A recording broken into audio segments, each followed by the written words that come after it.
이 마태복음 6장은 하늘 아버지와 우리의 바른 관계에 대해서 말하고 있습니다.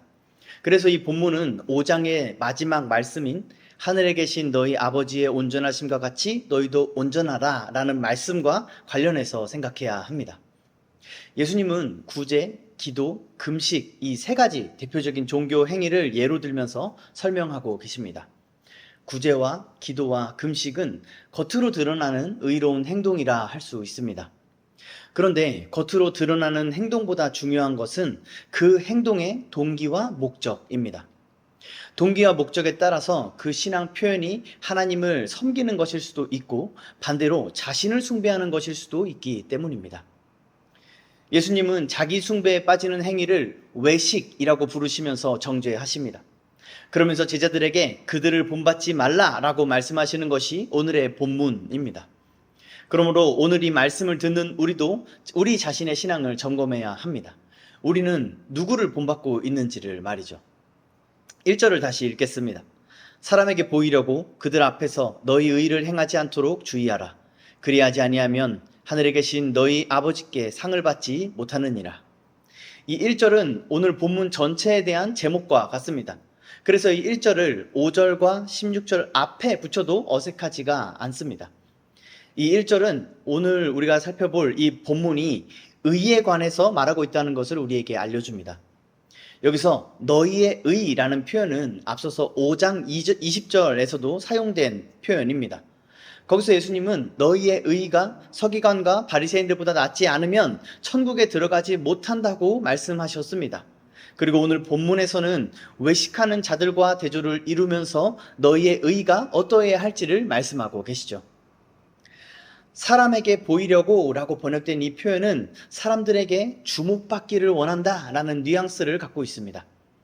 이를 통해 주님은 선하고 의로운 행동도 그 동기와 목적에 따라서 변질될 수 있음을 경고하십니다.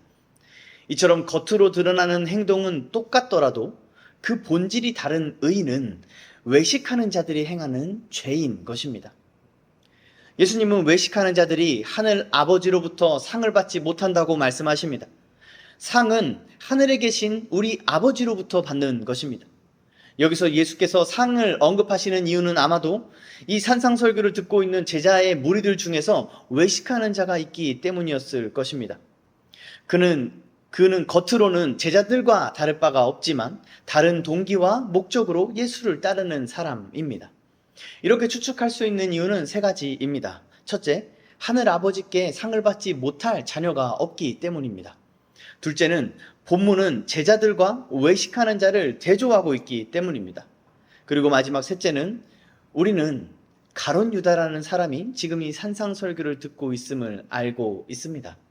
그리고 많은 제자의 무리들 가운데 외식하는 자가 이 가룟 유다 한 사람뿐이라고는 볼 수 없겠죠. 여기서 외식하는 자는 영어로 hypocrite이라는 그 영어 단어의 어원이 되는 단어입니다.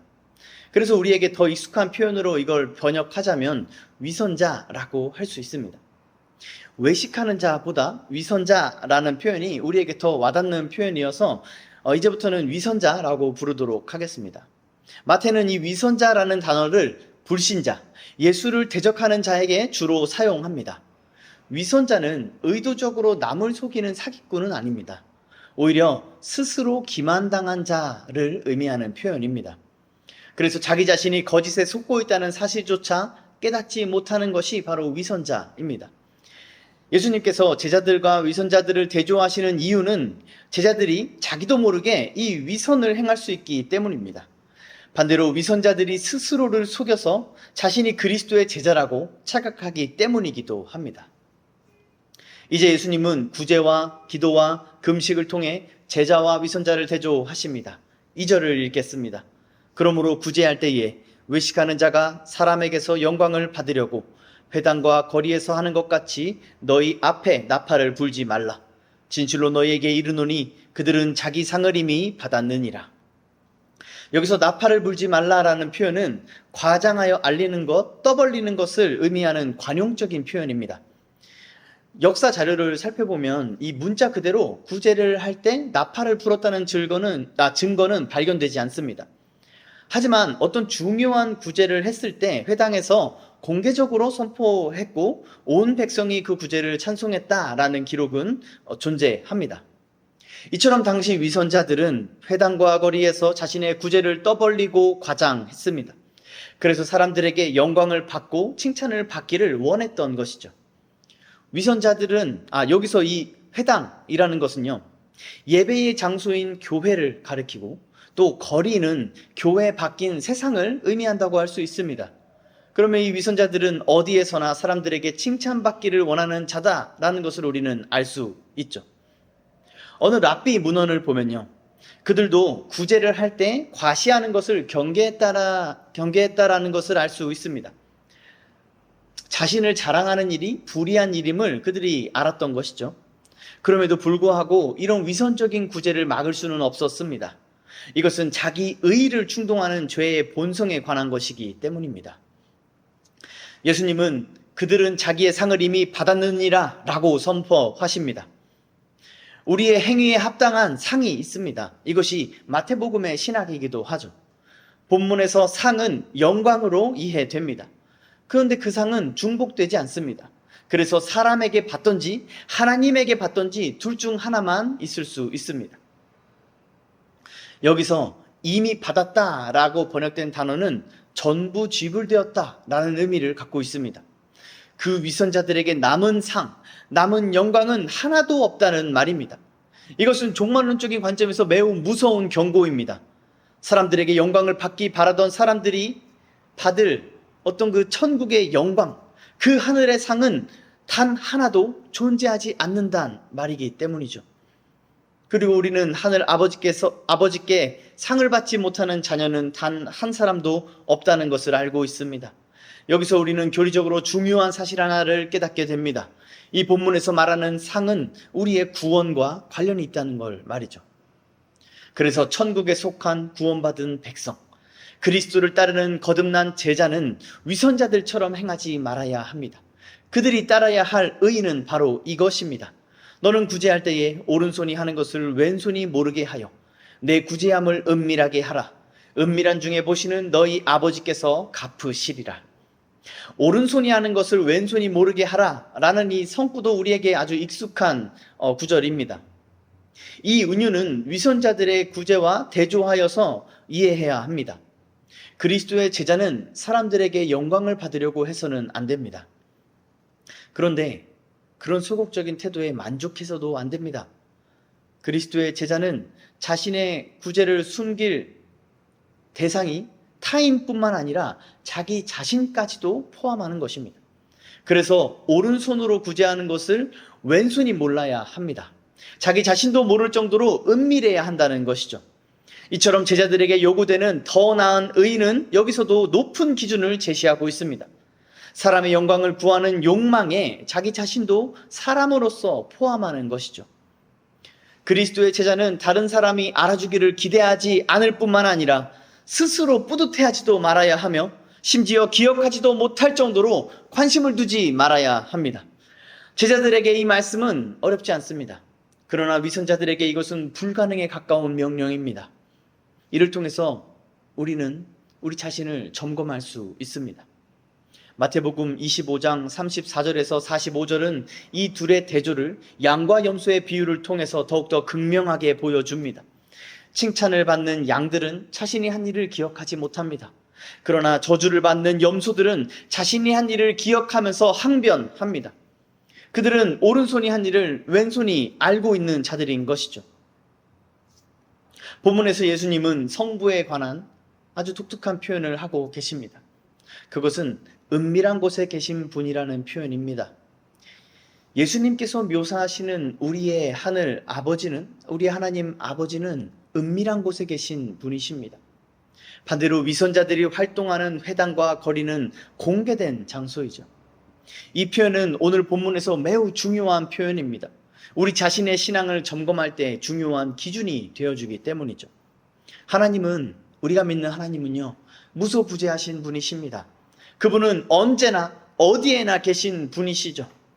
그럼에도 예수님께서 은밀한 곳에 계신다라고 말씀하신 이유는 무엇일까요? 이 단어는 감추어진 것, 비밀을 의미하는 단어입니다. 이러한 의미는 마태복음의 문맥 안에서 천국을 가리키고 있습니다. 천국 백성은 천국 안에서 행하는 것이 당연합니다. 천국은 은밀한 곳입니다. 따라서 천국 백성의 구제와 기도와 금식은 은밀한 곳에서 이루어지는 것이 당연한 것입니다. 이렇게 설명할 수도 있습니다. 코람데오란 말처럼 우리가 하나님 앞에 행한다는 것은 하나님이 계신 곳에 우리의 행위가 있다는 의미입니다. 그곳은 모두에게 공개된 곳이 아니라 은밀한 곳입니다.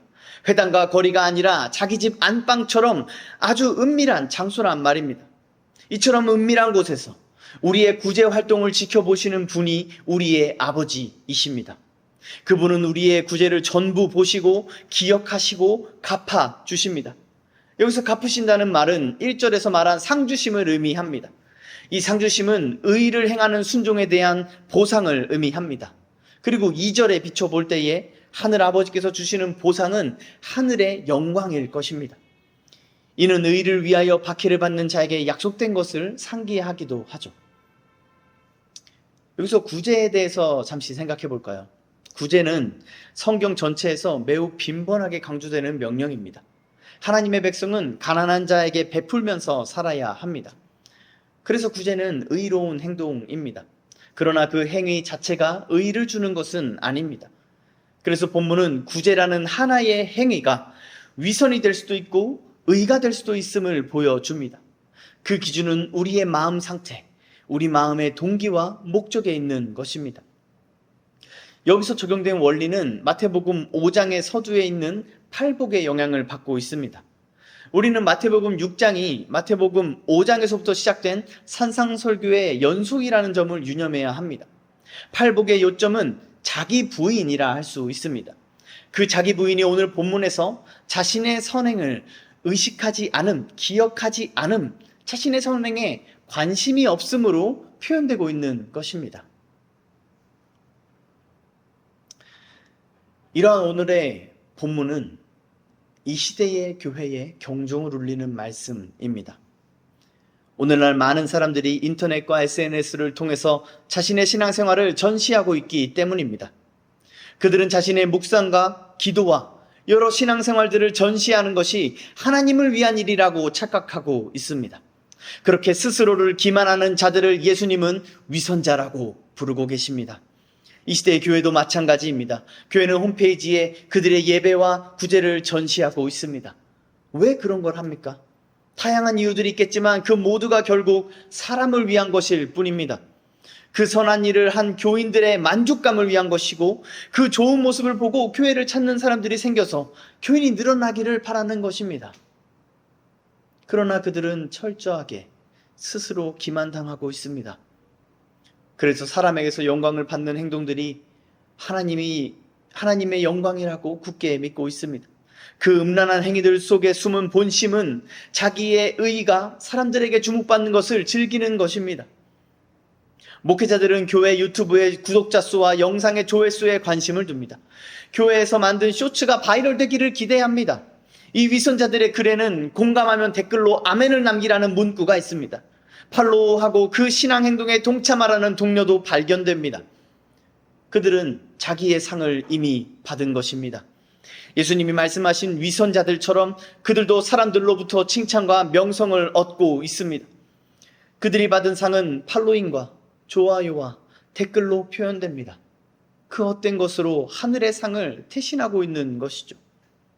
이것이 위선자들의 미련하고 저주받은 현실입니다. 하나님이 그들에게 줄 칭찬과 영광은 단 하나도 남아있지 않습니다. 그 값은 다 치러졌고 영수증은 발급된 것이나 마찬가지입니다. 사랑하는 성도 여러분, 여러분은 누구를 팔로우 하십니까? 이 위선자들입니까? 아니면 은밀한 중에 계시는 아버지이십니까? 여러분은 사람을 의식하고 계십니까? 아니면 은밀한 중에 보시는 하나님의 시선을 의식하고 계십니까? 사도 바울은 이렇게 선언합니다. 이제 내가 사람들에게 좋게 하랴, 하나님께 좋게 하랴, 사람들의 기쁨을 구하랴. 내가 지금까지 사람들의 기쁨을 구하였다면 그리스도의 종이 아니니라. 사람들의 긍정적인 관심뿐만 아니라 부정적인 비판을 의식하는 것도 사람을 의식하고 있는 것입니다. 사람의 기쁨을 구하고 있는 것입니다. 성경은 사람을 의식하는 자는 그리스도의 종이 아니라고 분명하게 말하고 있습니다. 더 나은 의리를 따르는 제자는 오직 은밀한 중에 보시는 하나님의 시선만을 의식합니다. 그래서 다른 모든 것들로부터 자유합니다. 자신의 신분과 자신이 놓여있는 상황에 아랑곳하지 않았던 사도 바울처럼 나사렛 사람으로 오셔서 세리와 창녀와 죄인들의 친구가 되신 예수님처럼 자유롭습니다. 사랑하는 성도 여러분, 여러분에게 이러한 자유가 있으십니까? 여러분은 이러한 자유를 누리며 살고 계십니까? 만일 여러분의 신앙생활이 은밀하게 행해지고 있다면 여러분은 이 자유를 누리실 것입니다.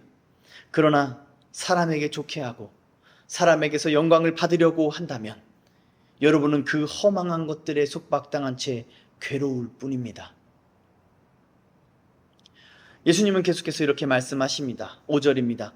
또 너희는 기도할 때에 외식하는 자와 같이 하지 말라. 그들은 사람에게 보이려고 회당과 큰 거리 어귀에 서서 기도하기를 좋아하느니라. 내가 진실로 너희에게 이르노니 그들은 자기 상을 이미 받았느니라. 여기서 좋아하느니라 라고 쓰인 헬라어는 필레오라는 단어입니다. 아시는 분도 있겠지만 이 단어는 베드로가 예수님께 사랑을 고백할 때 사용한 단어입니다. 즉 좋아한다 라는 의미의 like보다 훨씬 더 강한 love의 의미가 담겨 있는 단어인 것이죠. 개역개정은 서서 기도하기를 좋아하는 것처럼 해석할 수가 있지만 문법적으로 본다면 사람에게 보이는 것을 좋아한다 라는 의미에 더 가깝습니다. 즉 그들의 관심은 사람들에게 자신이 드러나는 데에 있는 것입니다. 그 위선자들의 기도나 구제는 그것을 위한 수단에 불과한 것이죠. 이처럼 위선자들은 교회 안에서나 밖에서나 자신이 주목받는 것을 사랑합니다.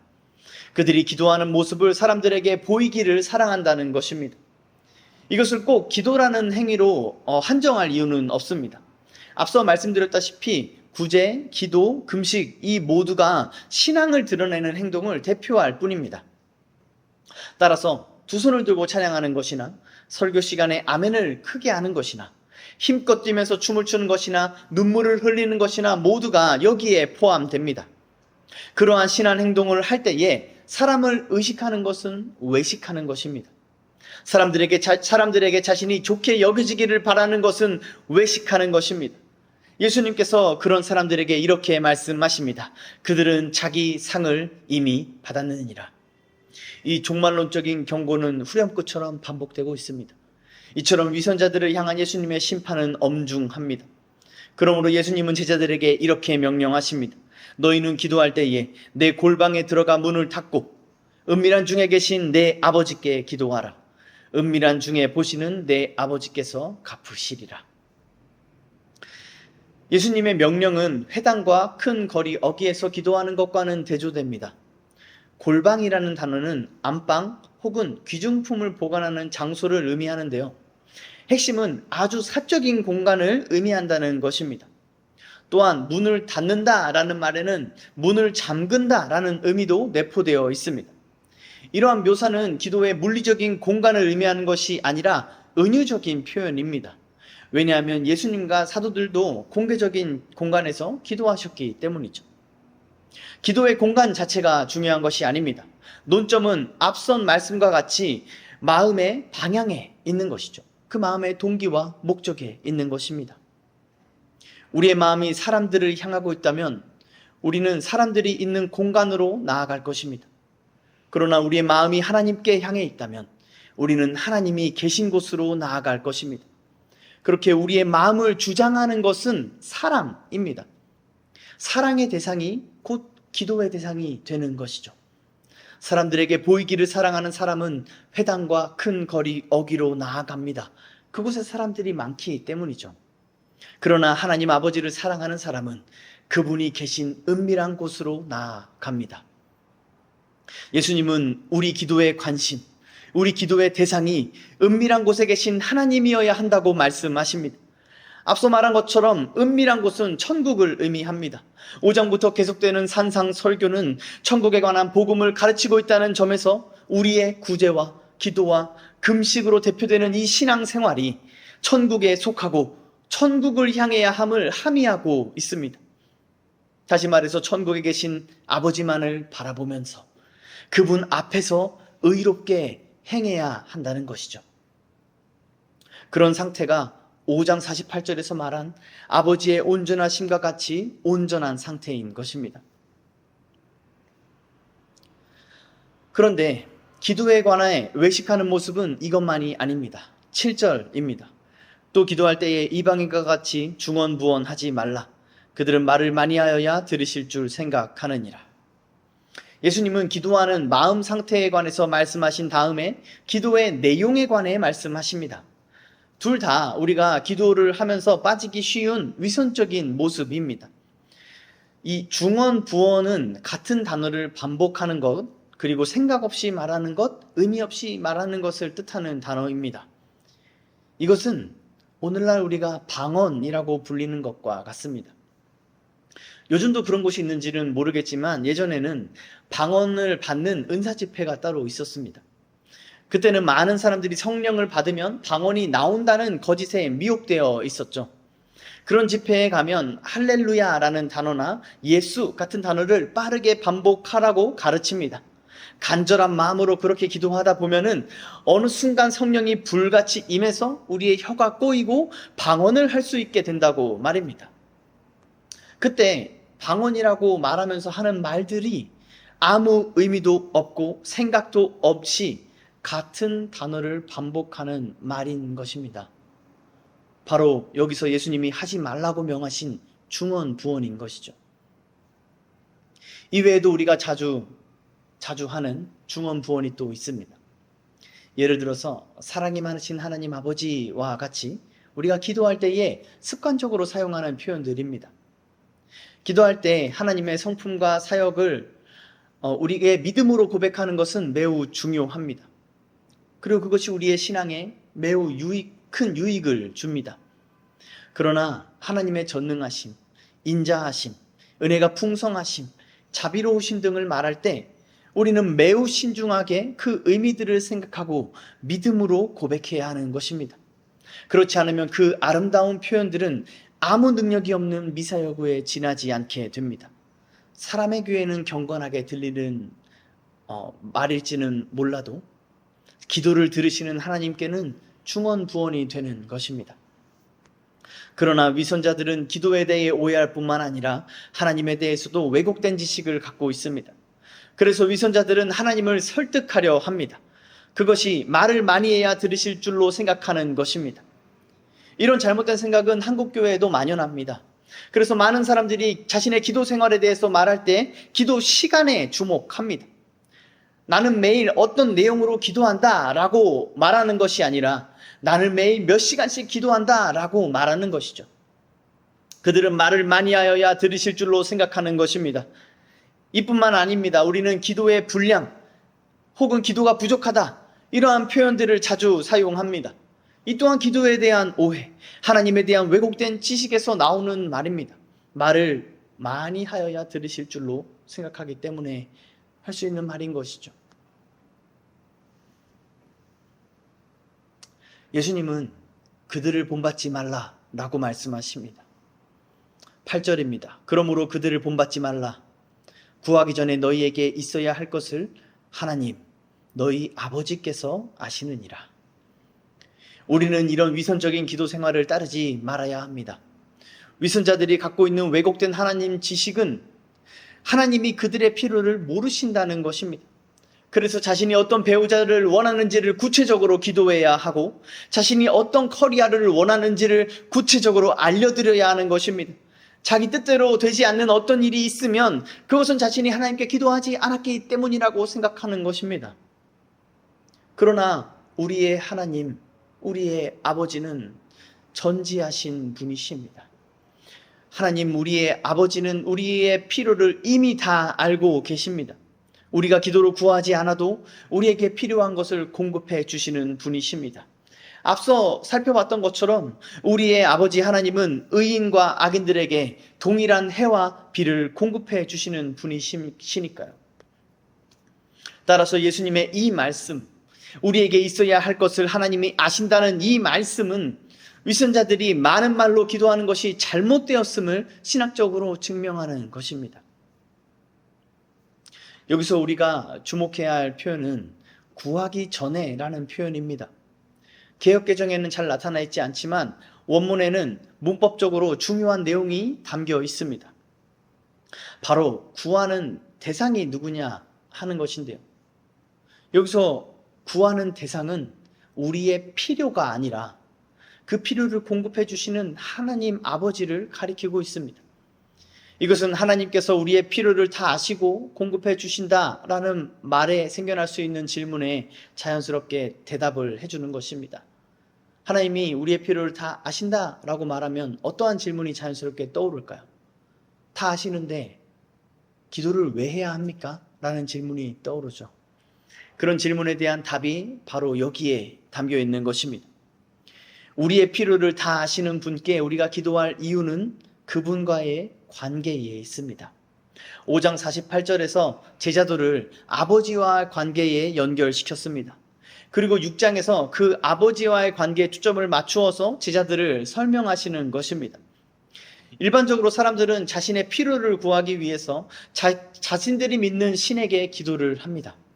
예수님은 그러한 기도의 패러다임을 완전히 변화시키십니다. 우리의 기도의 대상이신 하나님은 이미 우리의 필요를 다 아십니다. 그리고 그것을 공급해 주십니다. 그러므로 제자들의 기도는 다른 목적으로 행해져야 합니다. 그래서 예수님은 새로운 기도를 가르쳐 주시죠. 그 기도는 우리가 다음 주부터 살펴보겠습니다. 위선자들은 하나님에 대한 왜곡된 지식을 갖고 있습니다. 그래서 그들의 신앙생활은 왜곡됩니다. 그들은 살아계신 하나님을 바르게 인식하지 못하기 때문에 하나님의 시선을 의식하고 하나님만 바라보는 것을 맹인이 되어버립니다. 그래서 그것이 어색하고 어려워서 불안하고 힘이 듭니다. 그래서 회의와 의심에 빠지기도 하는 것이죠. 그렇게 위선자들은 존재를 인식하기 쉬운 대상인 사람에게 마음이 향하게 됩니다. 그렇게 그들의 신앙생활은 외식이 되는 것입니다. 그들은 사람들 앞에서 행하게 됩니다. 자신이 사람들에게 주목받는 것이 하나님이 기뻐하시는 일이라고 생각합니다. 사람들이 자신을 좋게 여겨주면 하나님께 영광이 된다고 생각합니다. 예전에는 위선자들이 회당이나 거리로 나가야 했습니다.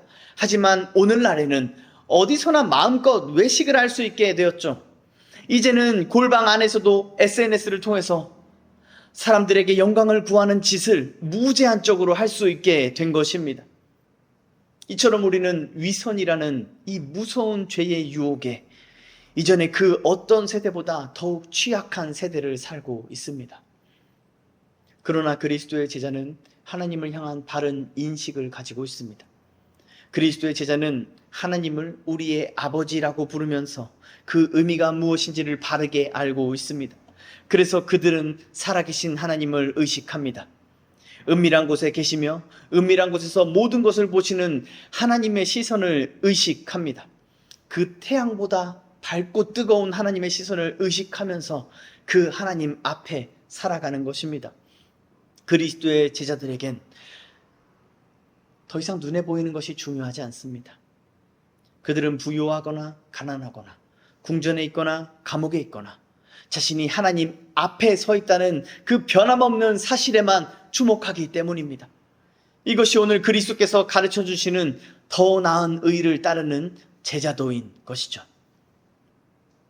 앞서 저는 위선자는 스스로 기만당한 자라고 말씀드렸습니다. 생각해보면 이것은 매우 섬뜩한 설명입니다.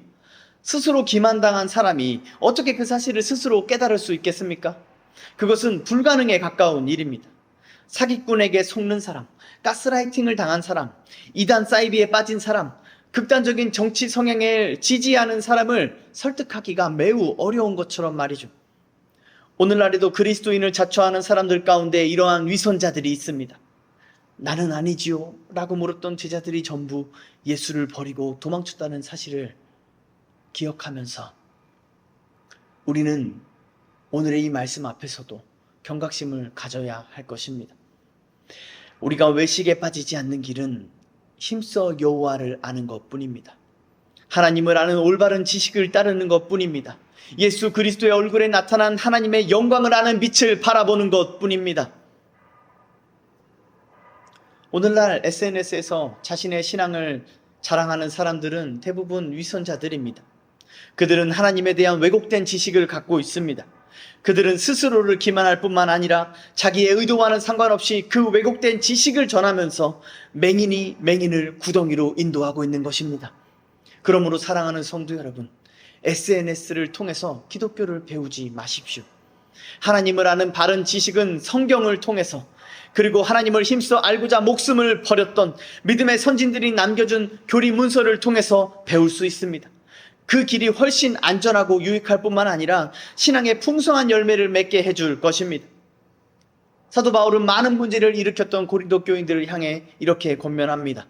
너희는 믿음 안에 있는가? 너희 자신을 시험하고 너희 자신을 확증하라. 예수 그리스도께서 너희 안에 계신 줄을 너희가 스스로 알지 못하느냐? 그렇지 않으면 너희는 버림받은 자니라. 사도 바울의 이러한 도전은 진리 안에 있다는 자신감에서 비롯된 것입니다. 만일 우리가 진리 안에 있다면 우리는 그리스도께 속한 자입니다. 만일 우리가 더 나은 의의를 따르는 주님의 참된 제자라면 우리는 스스로 의심하고 시험하는 과정을 통해서 반드시 진리에 도달하게 될 것입니다. 그러나 위선자들에겐 이 자신감이 없습니다. 이 담대함이 없습니다. 그래서 그들은 미련하고 빈약한 지식에 만족합니다. 스스로 시험하고 자신을 확증할 엄두조차 내지 못합니다. 그뿐만 아니라 누군가 자신의 신앙에 그러한 권면을 하는 것도 받아들이지 못합니다. 심지어 그것이 하나님의 말씀이라고 해도 말이죠. 그러나 성경은 성도들을 향해서 이러한 도전을 매우 자주 반복하고 있습니다. 하나님을 아는 바른 지식은 죄인을 구원하는 능력이 될 뿐만 아니라 구원받은 천국 백성이 이 땅을 사는 모든 순간에 위선에 빠지지 않고 더 나은 의의를 따라 살게 해주는 능력이 되기 때문입니다. 호세아서 4장 6절에서 내 백성이 지식이 없으므로 망하는도다 라고 말씀하고 있습니다. 사랑하는 성도 여러분, 하나님을 아는 일에 힘써 행하십시오. 하나님을 아는 일에 온 힘을 다하십시오. 이것은 단순히 신앙생활을 더 잘하기 위함이 아니라 우리의 생존이 달린 문제입니다. 영원한 생명과 영원한 심판이 달려있는 일입니다. 하나님을 아는 지식이 없는 모든 것은 저주일 뿐입니다. 겉으로는 제 아무리 경건해 보이는 구제와 기도와 금식이라 할지라도, 힘껏 찬양하고 선교지에서 평생을 헌신한다 할지라도 그 모든 것이 저주일 뿐입니다. 하나님은 호세아서에서 이어서 이렇게 말씀하십니다. 그들은 번성할수록 내게 범죄하니 내가 그들의 영화를 변하여 욕되게 하리라. 이와 같은 가르침이 16절에서 18절에서도 반복되고 있습니다. 그만큼 이 주제가 오늘 우리의 심령에 각인되어야 할 만큼 중요하다는 것입니다. 이 본문은 앞선 구제와 기도에 관해 말씀하신 것과 또 동일한 구조를 갖고 있습니다. 여기서도 주님은 위선자들의 위선적인 행동을 정죄하시면서 제자들에게 바른 길을 가르치십니다. 여기서 위선자들의 관심은 자신이 사람들에게 나타나는 것, 드러나는 것에 있습니다. 여기서 사용되는 단어는 빛을 비추다라는 의미도 갖고 있는데요. 위선자들은 자신이 사람들 앞에 빛나기를 바라는 것을 의미한다고 할 수 있습니다. 그래서 그들이 취하는 방식은 자신의 겉모습을 바꿔서 경건한 채 하는 것입니다. 금식할 때는 자신의 우울과 괴로움을 티내는 것입니다. 그렇게 그들은 사람들의 동정과 동경을 얻기를 원합니다. 그 위선자들은 자신을 위하여 금식하는 것입니다. 예수님은 이러한 태도에 반대하시면서 금식 역시 드러내지 말라고 말씀하십니다. 머리에 기름을 바르고 얼굴을 씻으라는 표현은 평소처럼 이렇게 행동하라는 것입니다. 종교적으로 비장한 무엇을 내가 지금 하고 있다라는 것을 티내지 말라는 것이죠. 정치적인 사람들은 단식 투쟁을 할 때 얼굴을 흉하게 만듭니다. 그렇게 사람들에게 티를 내는 게 그들이 단식하는 이유이기 때문입니다. 그러나 그리스도인의 금식은 그런 것과 전혀 다른 금식이어야 합니다. 성경에도 금식뿐만 아니라 외모를 바꿈으로써 신앙적인 메시지를 표현한 사람들이 있습니다. 선지자들이 특히 그렇죠. 그러나 그들이 그렇게 한 까닭은 하나님의 말씀에 순종함이었지 사람들을 의식한 것은 아니었습니다. 대표적인 인물이 다윗입니다. 그는 발세바가 낳은 아이가 병났기를 간절히 기도했습니다. 그는 금식하고 기도하면서 외모를 흉하게 했습니다. 궁전에 있는 모든 사람들이 알 정도였죠. 그런데 아기가 죽자 그는 곧 용모를 단정하고 음식을 먹었습니다. 다윗의 이런 행동은 주변 사람들이 까무러칠 정도로 아주 이해하기 어려운 행동이었습니다. 그러나 그런 행동이 가능했던 이유는 다윗의 금식이 순전히 하나님 앞에 행한 것이었기 때문입니다. 그는 사람들이 자신을 어떻게 볼지를 전혀 의식하지 않았던 것입니다. 오히려 다윗의 파격적인 행동에 당황해하는 신하들에게 다윗은 하나님의 주권을 신뢰하는 자신의 신앙을 담담하게 얘기합니다. 금식은 고통과 괴로움, 회개 등을 상징합니다. 우리는 이러한 상태에 있을 때 사람들에게 동정과 공감을 받기를 원하게 됩니다. 그러나 다윗이 오늘 보인 것처럼 참된 금식은 하나님만을 의식하는 것입니다. 오늘 본문을 통해 우리가 분명히 배워야 하는 것은 바로 이것입니다. 사람을 의식하는 신앙은 더 나은 의를 따르는 신앙이 아니란 사실을 말이죠. 또한 하나님처럼 되고자 하는 죄의 본성이 여전히 우리 안에 있음을 우리는 상기해야 합니다. 그 죄성은 우리가 더 나은 의를 따르고자 할 때에도 끊임없이 나 자신이 사람들에게 칭찬과 영광을 받기를 갈망하게 만듭니다. 그러면서 여전히 자신은 더 나은 의를 따르고 있다고 착각하게 만드는 것이 바로 이 위선이라는 죄의 무서움입니다. 우리 모두 이 위선의 죄에 노출되어 있습니다. 그래서 산상설교는 계속해서 우리에게 분별을 가르쳐주고 있습니다. 우리는 이 가르침을 따라서 항상 자신을 분별하고 점검해야 할 것입니다. 진리는 매우 단호합니다. 서기관과 바리새인들보다 더 나은 의가 아니면 천국에 들어갈 수 없습니다. 그래서 그런데 여기서 말하는 이 서기관과 바리새인들의 의도 사람의 기준에서는 매우 고상한 의입니다.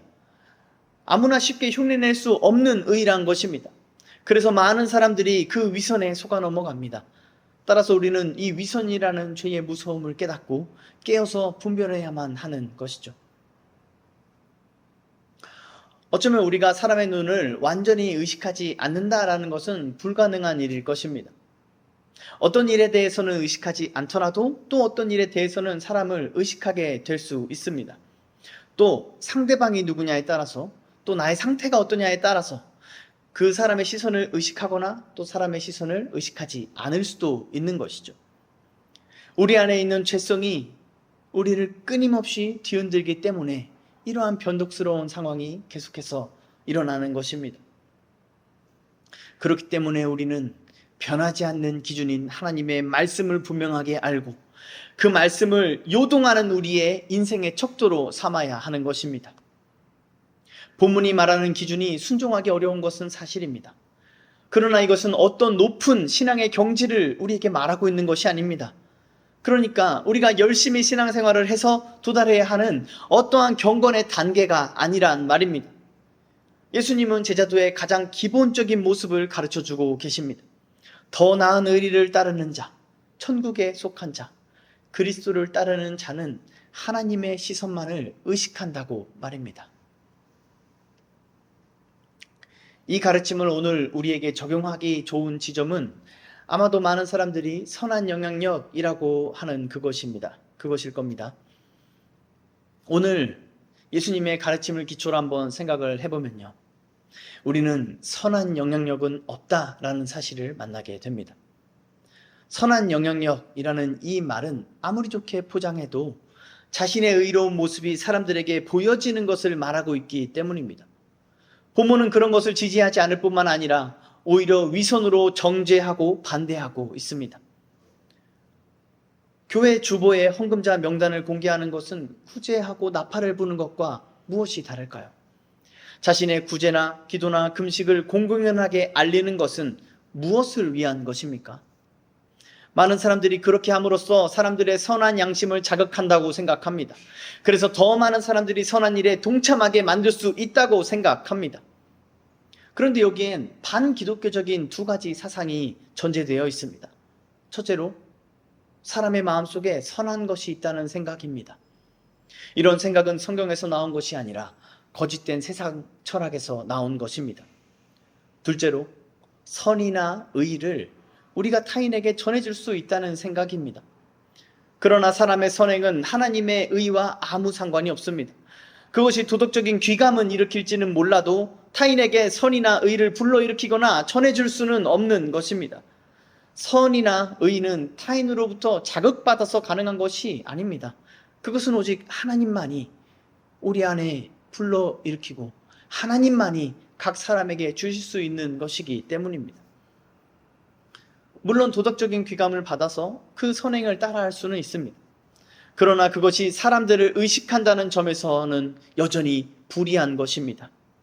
아무도 그 선행에 관심을 갖지 않으면 그는 곧 그 선행을 중단하기도 합니다. 어째서 우리는 평일에 혼자 말씀을 묵상하고 기도하는 것을 어려워할까요? 여러 이유가 있겠지만 그 이유 중에 하나는 아무도 그것을 알아주지 않기 때문입니다. 그것을 매일 한다고 해서 누가 칭찬을 해주는 것도 아니고 하루를 빼먹었다고 해서 누가 책망을 하는 것도 아니기 때문입니다. 그래서 많은 사람들이 개인적인 묵상과 기도에 관심을 가져줄 사람들을 찾습니다. 그렇게 묵상을 공유하고 기도를 공유하는 것입니다. 이것도 외식의 한 모습입니다. 그들은 하나님 함께 묵상하고 기도하는 동역자가 생긴 게 아니라 서로 찬양하고 영광을 주고받을 위선자들을 얻은 것 뿐입니다. 선한 영향력, 이 거대한 거짓말에 속지 마십시오. 다른 사람에게 선한 영향력을 끼치는 것이 여러분의 목적이 되어서는 안 됩니다. 세상을 변화시키는 것은 그리스도의 제자에게 부여된 소명이 아닙니다. 그 거짓 복음에 속지 마십시오. 예수님은 제자들에게 세상을 선하게 변화시키라고 명령하신 적이 없습니다. 그 거짓 복음은 우리 안에서 외식하는 마음을 부추기는 악한 메시지일 뿐입니다. 사람들을 의식한다는 것은 결국 자기의 영광을 구한다는 것입니다. 그리고 자기의 영광을 구하는 것은 스스로 하나님이 되고자 했던 그 원죄를 따르는 죄입니다. 오늘 우리가 다루는 이 본문들 사이에 주기도문이 있습니다. 마태는 제자도와 위선자를 대조하고 있는 이 본문들 사이에서 주기도문을 중요하게 다루고 있습니다. 또한 6장 후반부는 한 사람이 두 주인을 섬길 수 없다라고 말하고 있습니다. 이를 통해서 오늘 본문은 우리에게 누구를 예배할 것인가 라고 묻고 있는 것입니다. 구제, 기도, 금식으로 대표되는 신앙의 행동이 누구를 영화롭게 하고 있는가? 누구를 위한 것인가? 누구를 기쁘게 하고 있는가? 이 모든 질문을 하나로 압축한 것이 바로 누구를 예배하고 있는가라는 물음인 것이죠. 제자는 하나님을 예배합니다.